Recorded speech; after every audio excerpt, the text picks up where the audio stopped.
Joint കൗൺസിലിന്റെ കടുത്തുരുത്തി മേഖലാ രൂപീകരണ യോഗം കടപ്പൂരാൻ ഓഡിറ്റോറിയത്തിൽ നടന്നു. Joint council general secretary KP Gopakumar ഉദ്ഘാടനം ചെയ്തു. ജോയിന്റ് കൗൺസിൽ ജില്ലാ കമ്മിറ്റി അംഗം MV സുനീഷ് അധ്യക്ഷനായിരുന്നു. സ്വാഗത സംഘം ജനറൽ കൺവീനർ N സുദേവൻ സ്വാഗതം ആശംസിച്ചു. ജോയിന്റ് കൗൺസിൽ സംസ്ഥാന സെക്രട്ടേറിയറ്റ് അംഗം SP സുമോദ് സംഘടനാ റിപ്പോർട്ട് അവതരിപ്പിച്ചു.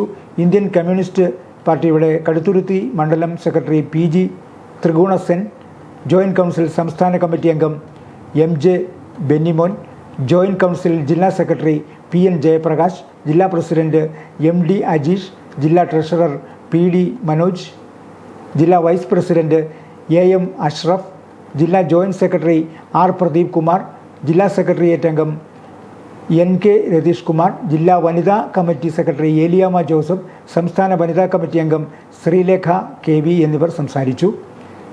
രക്തസാക്ഷി പ്രമേയം അരുൺ K ശിവനും അനുശോചന പ്രമേയം KN രാജുവും അവതരിപ്പിച്ചു.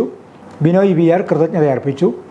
മേഖലാ പ്രസിഡന്റായി ബിനോയ് VR, സെക്രട്ടറിയായി Arun K Shivan, ട്രഷററായി Santhosh Kumar PA, vice പ്രസിഡന്റുമാരായി Raju KN, Arun Chand, joint സെക്രട്ടറിമാരായി Anshad EA, Aryamol എന്നിവരെ തെരഞ്ഞെടുത്തു.